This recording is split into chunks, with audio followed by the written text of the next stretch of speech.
Case 1. The disappearance of MH370, Southern Indian Ocean. March 8, 2014. Malaysia Airlines Flight 370 departed Kuala Lumpur International Airport bound for Beijing with 239 people aboard. 38 minutes after takeoff, the crew made routine contact with air traffic control. Then the transponder went dark. Secondary radar lost the aircraft, but Malaysian military primary radar continued tracking something for another hour, watching as the Boeing 777 deviated sharply westward, crossing back over the Malay Peninsula, past Penang Island, and out toward the Andaman Sea. Then the radar contact faded. The plane turned south. All tracking ceased. Satellite data later revealed the aircraft continued flying for hours, executing turns that required deliberate input. Automated signals from the plane's communication system pinged a satellite network at regular intervals, creating a trail of digital breadcrumbs that traced a path deep into the southern Indian Ocean. The final ping placed the aircraft somewhere in a remote expanse of water thousands of miles from any airport. Then nothing. The search became the most expensive in aviation history. Ships dragged sonar equipment across 46,000 square miles of seabed. Autonomous underwater vehicles mapped the ocean floor in unprecedented detail. 3 years of continuous searching found nothing. In 2015, a piece of wing washed ashore on Reunion Island, confirmed as belonging to MH370. More fragments appeared on beaches across the Indian Ocean over the following years. Small pieces, nothing substantial. The main wreckage, the black boxes, the answers, all remain somewhere beneath millions of tons of water. The Boeing 777 is among the most reliable aircraft ever built. Its systems are redundant. Its communication equipment is designed to function even during catastrophic failure. Yet MH370's transponder was manually disabled. The plane altered course multiple times. It flew for hours after disappearing from civilian radar. Someone was controlling it, but the lack of a distress call, the absence of any emergency transmission, and the complete silence from the cockpit suggests something happened that left no time or ability to communicate. Or something happened that someone chose not to communicate. A deep-sea search resumed on December 31, 2025, more than 11 years after the disappearance. New technology, new analysis of drift patterns, new theories about where the debris field might rest. But the fundamental mystery remains unchanged.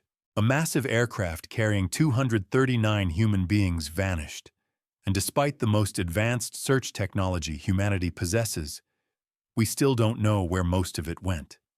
Case 2. The Phantom Squadron, Flight 19. Atlantic Ocean off Florida and the Bahamas. December 5, 1945. 5 TBM Avenger torpedo bombers lifted off from Naval Air Station Fort Lauderdale on a routine training exercise. 14 men aboard. The mission was simple: fly east to the Hen and Chicken Shoals, practice bombing runs, then return to base. The weather forecast was acceptable. The pilots were experienced. Everything was standard. 90 minutes after takeoff, Squadron Commander Lieutenant Charles Taylor radioed that both of his compasses had malfunctioned. He believed they were over the Florida Keys, but his instruments showed something else. Other pilots in the formation reported their compasses spinning uselessly. The radio transmissions grew increasingly confused. Taylor thought they were flying over the Gulf of Mexico when they were actually far out over the Atlantic. He ordered the squadron to fly east, away from land, believing it would bring them back to Florida. Instead, it carried them deeper into open water. The radio chatter continued for hours. Voices calm at first, then strained, then desperate. Weather deteriorated. Fuel gauges dropped, then silence. The last transmission was received at 7:04 p.m. 5 aircraft and 14 men simply stopped existing. 2 PBM Mariner flying boats were dispatched to search for the missing squadron. One of them, carrying 13 rescue personnel, took off from Banana River Naval Air Station at 7:27 p.m. It radioed a routine position report minutes later. Then it too vanished. A merchant ship reported seeing a fireball in the sky around that time, suggesting the Mariner may have exploded, but no wreckage was ever confirmed. No debris was recovered. Over the following days, search teams combed 300,000 square miles of ocean and coastline. The U.S. Navy deployed ships, aircraft, and personnel in one of the largest search operations conducted to that point. They found nothing. Not a life raft, not an oil slick, not a single piece of identifiable debris from 6 aircraft and 27 men. The official report concluded that the planes likely ran out of fuel and ditched at sea, but it couldn't explain why nothing was ever found. Wreckage floats, bodies surface. Something should have been recovered. The disappearance of Flight 19 became the most famous case associated with what would later be called the Bermuda Triangle. But the real mystery isn't supernatural. It's mechanical and human. How did experienced pilots with functioning aircraft become so disoriented that they flew themselves to death? And why, in relatively shallow waters close to one of the busiest coastlines in America, did nothing from 6 large aircraft ever wash ashore? Case 3. The vanishing of Flight 739, Pacific Ocean near Guam en route to the Philippines, March 16, 1962. Flying Tiger Line, Flight 739 refueled at Andersen Air Force Base in Guam and departed for Clark Air Base in the Philippines. The Lockheed Super Constellation carried 107 people, 11 crew members and 96 passengers, 93 of whom were U.S. Army soldiers specializing in electronics, communications, and sharpshooting. The flight was part of a military charter transporting personnel to Vietnam. Weather conditions were acceptable. The aircraft was airworthy. The crew was experienced. Less than 2 hours after takeoff, the plane vanished. No distress call. No emergency transmission. One moment it was on radar. The next, it wasn't. Air traffic controllers attempted contact. No response. The silence was absolute and immediate. The United States military launched one of the largest search operations in Pacific history. Aircraft from 4 military branches scoured over 144,000 square miles of ocean for 8 days. Surface ships joined the effort. Submarines were deployed. Search grids were meticulously plotted and repeatedly swept. Nothing was found. Not a seat cushion, not a fuel slick, not a single fragment of wreckage. A civilian tanker reported observing what appeared to be an in-flight explosion in the area where Flight 739 was last tracked. The crew described seeing a bright flash followed by falling debris. But when search teams investigated the reported location, they found nothing.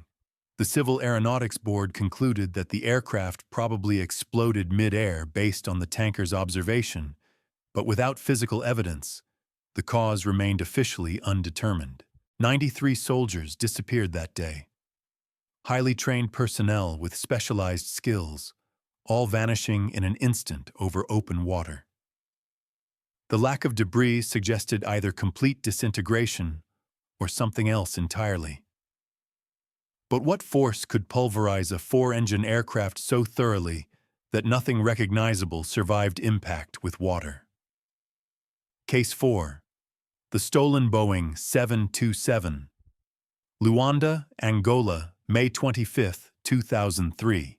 An American-registered Boeing 727 sat parked on the tarmac at 4 de Fevereiro Airport in Luanda. The aircraft belonged to a Florida-based aerospace company and had been leased to a private Angolan firm. It was grounded due to unpaid airport fees and had not flown in weeks. The plane required a 3-person crew to operate. On the afternoon of May 25th, witnesses saw the aircraft's engines start. No flight plan had been filed. No clearance had been requested. The tower contacted the plane. No response. The 727 began taxiing without authorization. Controllers issued repeated warnings. Silence. The aircraft accelerated down the runway and lifted off, heading southwest over the Atlantic Ocean. Its transponder was off. Its identification beacon was disabled. The plane carried no passengers, minimal fuel, and possibly only one person aboard. A flight engineer with basic piloting skills, but no certification to fly a 727 alone. The aircraft vanished from radar within minutes. International agencies were alerted immediately. The U.S. military tracked civilian radar feeds. Intelligence services monitored satellite data. Coastal nations were notified. Search protocols extended across Africa and South America. Nothing. A Boeing 727 is not a small aircraft. It weighs over 200,000 pounds fully loaded. Its wingspan exceeds 108 feet. It requires a runway and specialized ground support. Yet this plane disappeared as though it had never existed. No wreckage was found along projected flight paths. No distress signals were detected. No crash site was identified. Theories emerged. The plane was stolen for parts, repainted and resold, or used for smuggling operations. But all require infrastructure, documentation, and human coordination. None of that surfaced. Aviation databases were monitored for years. Satellite imagery was reviewed. Intelligence networks searched black market channels. The 727 never reappeared. What makes this case unnerving is not mystery, it's logistics. You cannot hide a commercial airliner indefinitely without leaving traces. Yet someone did. Case 5. The Valentich Encounter. Base Strait between Victoria and Tasmania, Australia, October 21, 1978. Frederick Valentich was 20 years old and held a Class 4 instrument rating. He rented a Cessna 182L that evening for a routine training flight from Moorabbin Airport to King Island. Weather conditions were clear. Visibility was good. Valentich reported his position to Melbourne Flight Service at 7:06 p.m. He was over Cape Otway, cruising at 4,500 feet. Everything normal. At 7:12 p.m., Valentich radioed Melbourne. He asked if there was any known traffic in his area. The controller confirmed there was not. Valentich said there was an aircraft approximately 4,000 feet above him. The controller repeated, "No known traffic." Valentich described what he saw. A large metallic object with 4 bright lights. It was moving fast, approaching his position. The object passed overhead, then circled back. Valentich reported it was now flying parallel to him. The controller asked him to identify the aircraft type. Valentich said he couldn't. It was not a standard shape. The lights were too bright. The object was now hovering above him. His engine began running rough. The controller asked him to confirm his altitude and intentions. Valentich said the object was not an aircraft. It was orbiting him. At 7:17 p.m., Valentich's final transmission was interrupted by a metallic scraping sound, lasting 17 seconds. Then silence. Search and rescue teams were deployed immediately. Aircraft, boats, and coastal patrols searched the area for 5 days. No wreckage, no oil slick, no debris, no body. The Australian Department of Transport investigated. They found no evidence of spatial disorientation, equipment failure, or foul play. The file was closed with the official conclusion: Reason for disappearance undetermined. Valentich's father later stated his son had been interested in UFOs and had discussed the possibility of encountering one. Skeptics suggested staged disappearance or disorientation, but the recording exists. The metallic sound was analyzed. No conventional explanation fit. What remains is a calm, coherent pilot describing something he could not identify, followed by a sound that should not exist, and then nothing. Case 6. The DC-3 that vanished before landing. December 28, 1948. Off the coast of Miami, Florida, airborne transport DC-3 NC-16002 departed San Juan, Puerto Rico, bound for Miami. The flight carried 30 passengers and 3 crew members. It was a routine commercial route flown daily. Weather was clear. Communications were normal. At 4:13 a.m., the pilot radioed Miami Tower. He reported his position 50 miles south of the city. He requested landing instructions. The controller acknowledged and provided approach clearance. The pilot confirmed. That was the last transmission. Miami Tower expected the plane to appear on approach within minutes. It did not. Controllers attempted contact. No response. The aircraft never arrived. Search operations began at dawn. Coast Guard vessels, military, aircraft, and civilian boats covered the projected flight path. The search area included shallow coastal waters where debris should surface quickly. Nothing was found. No wreckage, no life rafts, no bodies, no luggage, no seat cushions. 33 people vanished within sight of one of the busiest airports in the country. The Civil Aeronautics Board investigated. They examined weather data, maintenance records, and crew qualifications. No anomalies were found.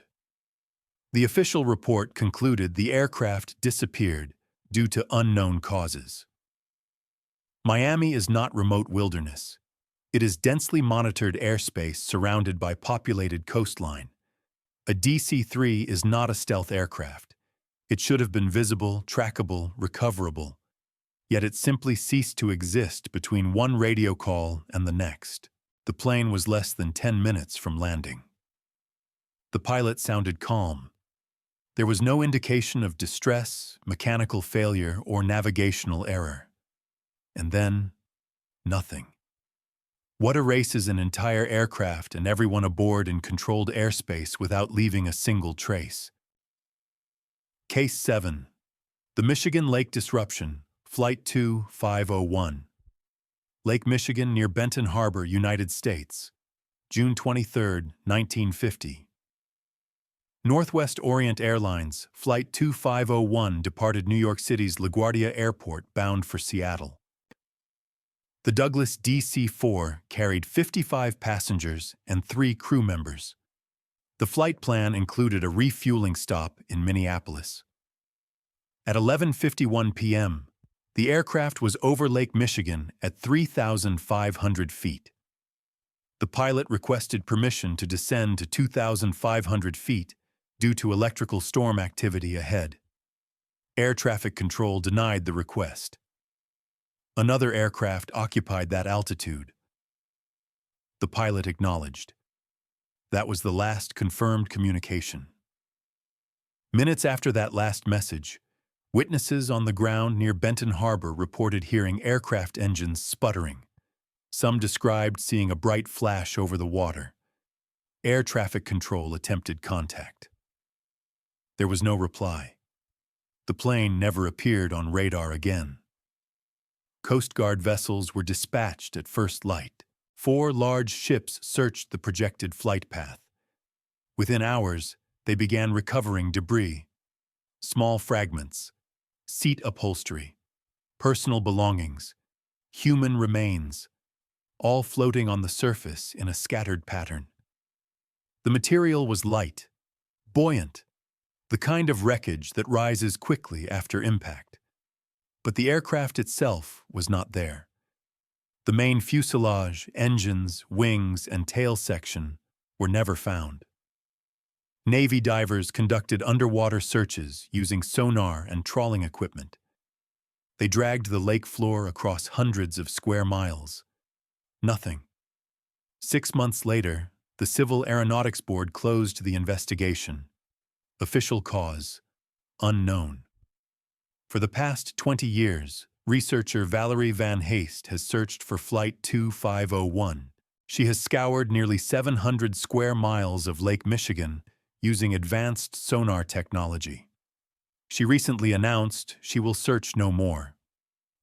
Her conclusion: it is impossible to find. Lake Michigan is not an ocean. It is a contained body of water with known depth and limited search area. A DC-4 is not small. It is a 4-engine commercial airliner weighing over 30 tons.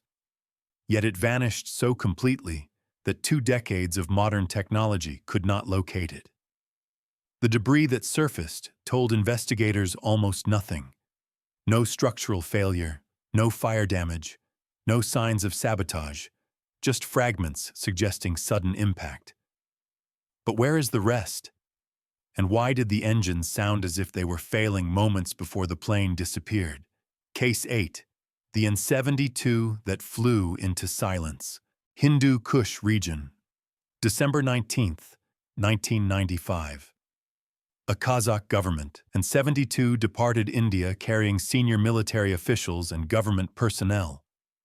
The flight plan took it over mountainous terrain in Central Asia. Weather conditions were marginal but within operational limits. Radio contact was maintained through the early stages of the flight. At approximately 2:30 p.m., the aircraft checked in with air traffic control. The crew reported normal flight operations. 30 minutes later, controllers attempted routine contact. No response. The plane had vanished. Search operations began immediately. Multiple countries coordinated efforts. Aircraft and ground teams combed the projected flight path across the Hindu Kush. Days passed. No wreckage was located. No emergency beacon was detected. No distress signal had been transmitted. The An-72 is a military transport aircraft equipped with multiple redundant communication systems. Its crew consisted of experienced personnel familiar with high-altitude mountain flying. Yet the plane disappeared without any indication of trouble. What makes this case particularly troubling is the terrain. The Hindu Kush is not featureless ocean. It is mountainous land with defined geography and accessible search areas. A crash should have left visible evidence: scorched ground, debris fields, scattered wreckage. None was found. Theories emerged: controlled flight into terrain, mechanical failure, weather-related disorientation. But each explanation requires wreckage, and wreckage requires location. Neither was ever confirmed. Years later, unverified reports suggested possible crash sites in remote valleys. None were substantiated. The Kazakh government released limited information. The investigation was classified. No final report was made public. Senior military leadership does not vanish quietly. Aircraft carrying government officials do not disappear without exhaustive search efforts. Yet this one did. And the silence that followed was as complete as the disappearance itself. Case 9. The Helios flight that flew itself over Greece. August 14, 2005. Helios Airways Flight 522 departed Larnaca, Cyprus, bound for Athens. The Boeing 737 carried 115 passengers and 6 crew members. Takeoff was routine. Weather was clear. The flight plan was standard. Shortly after reaching cruising altitude, air traffic controllers noticed the aircraft was not responding to radio calls. They attempted contact repeatedly. No reply. Greek fighter jets were scrambled to intercept. The pilots flew alongside the Boeing 737. They observed the aircraft flying straight and level on autopilot. The captain's seat was empty. The first officer slumped over the controls, unconscious. Passengers were visible through the windows, motionless in their seats. The plane was flying itself. What the fighter pilots witnessed was a ghost flight. Everyone aboard had been incapacitated by hypoxia, a lack of oxygen caused by cabin pressurization failure. The aircraft continued on autopilot until it ran out of fuel and crashed into a hillside near Athens. Wreckage was recovered. Bodies were found. The cause was determined. But this case reveals something more unsettling than mechanical failure. It shows how an aircraft can effectively disappear while remaining visible. For over 2 hours, Flight 522 flew through controlled airspace, tracked by radar, observed by military jets, yet functionally nay. The people aboard were already dead. The plane was a shell, and no one could stop it. This was not a vanishing in the traditional sense, but it was erasure of a different kind. The aircraft existed physically, but was absent in every way that mattered. It could not communicate. It could not be controlled. It could not be saved. And when it finally crashed, the only mystery left was how long it had been a flying tomb. Case 10. The KAL-007 shoot-down enigma, near Sakhalin Island, Sea of Japan. September 1st, 1983. Korean Airlines Flight 007 departed Anchorage, Alaska, bound for Seoul, South Korea. The Boeing 747 carried 269 passengers and crew. The flight path should have taken it over international waters along the North Pacific, but it did not. For reasons still disputed, the aircraft deviated from its assigned route and entered Soviet airspace. It flew over the Kamchatka Peninsula, crossed into restricted military zones, and continued toward Sakhalin Island. Soviet air defense tracked the plane for over 2 hours. They identified it as an intruder. Fighter jets were scrambled. At 3:26 a.m., a Soviet Su-15 interceptor fired 2 air-to-air missiles. Both struck the aircraft. Flight 007 began losing altitude. The pilots transmitted a brief distress call. 12 minutes later, the plane crashed into the sea. All aboard were killed. The shoot-down was not hidden.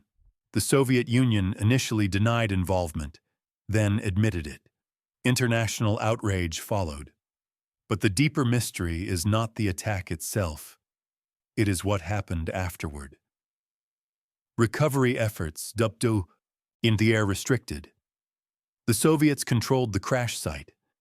They recovered the flight data recorder and cockpit voice recorder. Neither was shared with international investigators. Partial transcripts were released years later, but key sections remained classified. The United States conducted its own search. Limited debris was recovered. Bodies were found. But critical evidence, including the black boxes, remained in Soviet custody. Why did the plane deviate so far off course? Navigation error? Equipment malfunction? Deliberate action? No definitive answer was provided, and without full access to the flight recorders, no independent verification was possible. What remains is a case where the wreckage exists, but the truth does not. The plane was found. The cause of the crash is known. But the reason it was there, and what really happened in the cockpit, remains locked behind restricted evidence and conflicting narratives. Sometimes a mystery is not about what vanished. It is about what was kept. Conclusion. These 10 cases span decades. Different aircraft types, different regions, different circumstances, yet something binds them. Each represents a failure of closure, a gap in the record, evidence that should exist but does not, or exists but cannot be accessed, or is found but does not explain. Aviation is built on precision. Flight plans are filed. Transponders broadcast position. Black boxes record every system. Radar tracks movement. Search protocols activate immediately. Recovery operations deploy vast resources. And yet planes still vanish. Not always completely. Sometimes wreckage surfaces years later. Bodies are found. Debris washes ashore. But even then, the core questions remain unanswered. Why did the plane deviate? What happened in the cockpit? Where is the rest of the aircraft? The ocean is vast. It hides what falls into it. Mountains are remote. Glaciers preserve and conceal. Dense jungles swallow wreckage. Weather erases traces. Time degrades evidence. These are not mysteries. They are realities of geography and physics. But some cases resist explanation beyond environment alone. MH370 did not simply crash. It flew for hours after contact was lost. Someone or something redirected it. The satellite data confirms this. The plane turned, it climbed, it descended, it continued, and then it vanished into an ocean searched more thoroughly than any before it. Flight 19 did not encounter a single catastrophic failure. Multiple aircraft, flown by trained pilots, became disoriented simultaneously. Compasses failed. Navigation broke down. Communication became confused. And then silence. The rescue planes sent after them also disappeared. 6 aircraft, 27 men. No confirmed wreckage. Flight 739 carried military personnel with specialized training. The flight was routine. Weather was clear. Yet a civilian tanker reported an explosion. Search teams found nothing. Not a seat cushion. Not a fuel slick. Not a single fragment in over 140,000 square miles of ocean. The Boeing 727 that departed Luanda was not a small plane. It was massive. It required ground crew to start. It needed clearance to taxi. It should have been tracked across multiple radar systems. Yet it lifted off, turned, and was never reliably seen again. A commercial jetliner does not simply dissolve. Frederick Valentich described something circling his aircraft. His words were calm. His observations were specific. The transmission ended with a sound that has never been identified. The search found nothing. Not the plane, not the pilot, not even an oil sheen. The DC-3 near Miami was minutes from landing.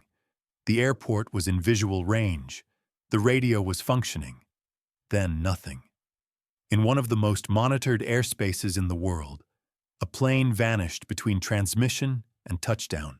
Flight 2501 over Lake Michigan has been searched for 2 decades using advanced sonar. Hundreds of square miles have been scanned. Researchers have dedicated their lives to finding it. And still, the main wreckage eludes discovery. Small debris surfaced, bodies were recovered, but the aircraft itself remains hidden beneath water that has been mapped repeatedly. The Kazakhstan 72 disappeared over land.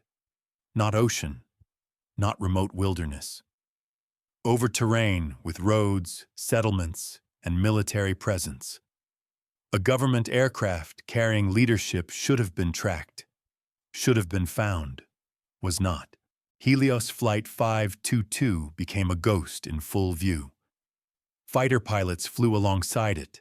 They saw the cockpit. They saw the pilot slumped. They could do nothing. The plane flew itself until fuel exhausted. Everyone aboard was already dead. The mystery is not where it went. The mystery is how long it flew as a tomb. KAL-007 was shot down. The wreckage exists. But the black boxes were recovered by a nation that did not share them. Key evidence was withheld. Explanations conflicted. The full truth remains locked behind classification and geopolitical disputes. Sometimes the mystery is not the crash. It is what was kept. What do these cases reveal? That modern technology, for all its precision, has limits. Radar has gaps. Transponders can be disabled. Satellite tracking is not universal. Black boxes can be lost, damaged, or withheld. Search operations, no matter how extensive, cannot cover infinite space. That the ocean is not merely large, it is incomprehensibly vast. The depths are dark, cold, and crushing. Wreckage does not float indefinitely. Currents move debris thousands of miles. Silt buries metal. Marine life obscures remains. What falls into the ocean may never be seen again. That mountains and remote terrain are equally unforgiving. Glaciers shift, avalanches bury, forests grow over crash sites. Weather erodes. Decades can pass before wreckage emerges, if it ever does. But also this, that some disappearances resist even these explanations. Planes that should have been found were not. Evidence that should have existed did not. Searches that should have succeeded failed. And in the absence of answers, the mind fills the void. Theories emerge. Conspiracies form. Speculation replaces fact. Some cases invite this. Others do not need embellishment. The known facts are unsettling enough. MH370 will likely be found eventually. Technology improves. Search zones narrow. Ocean mapping advances. One day, the wreckage may surface, and when it does, perhaps the questions will be answered, or perhaps new ones will emerge. Flight 19 may never be found. 70 years have passed. The ocean has claimed it. The families have passed. The search has ended. What remains is only the mystery itself. Flight 739, the DC-3, the Boeing 727, the AN-72. These may also remain lost, not because they are impossible to find, but because the ocean, the earth, and time have hidden them beyond reach. What is certain is this: aviation is safer than it has ever been. Tracking is more advanced. Communication is more reliable. Search capabilities are more sophisticated. Planes do not vanish as they once did, and yet they still can. The sky is vast. The earth is vaster. And despite all our technology, all our systems, all our certainty, there are still places where things go and do not return. These 10 cases are not the only ones. They are simply among the most documented. Others exist. Some are known, some are not, and some will occur in the future. Because as long as planes fly, as long as they carry people across oceans and over mountains and through storms, there will always be the possibility that one will not arrive, that contact will be lost, that the wreckage will not be found, that the answers will not come, and the families will wait. The investigators will search, the theories will multiply, and somewhere, in the deep ocean or on a remote mountainside, or in a place no one has thought to look, the truth will remain. Silent, hidden, waiting. These 10 cases span decades, continents, and aircraft types, yet they share something fundamental. Each one represents a rupture in the system we built to make flying predictable. Flight plans filed, transponders broadcasting, black boxes recording, radar watching, protocols activating. And still, closure never came. Not because the technology failed everywhere at once, but because in each case, something critical was missing. Evidence that should have surfaced didn't. Wreckage that should have been trackable wasn't. Answers that should have emerged remained sealed behind classification, geography, or simply the refusal of the ocean to give back what it took. The world is smaller now than it was in 1945. Satellites see everything. Radar networks overlap. Search operations deploy within hours. Recovery technology can map the deepest trenches. And yet, MH370, the most searched for aircraft in history, remains mostly hidden. Flight 2501 eludes detection after 20 years of dedicated effort using equipment that can locate objects the size of a briefcase on the lakebed. Some will be found eventually, others never will. But what these cases reveal is not a flaw in our systems. It's a reminder of scale. The ocean covers 70% of the planet.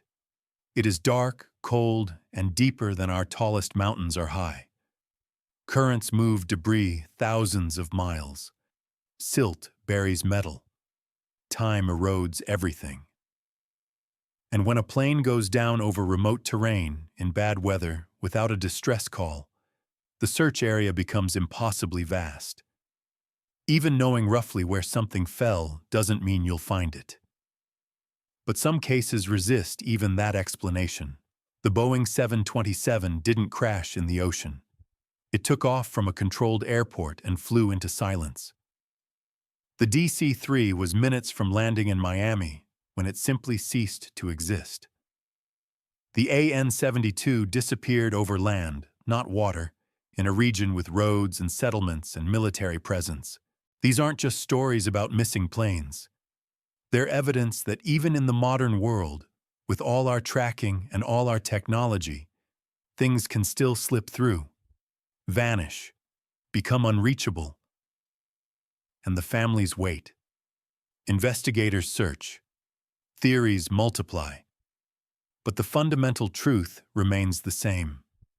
Somewhere, beneath the water or buried in a glacier or hidden in a valley no one has checked, the answers still exist.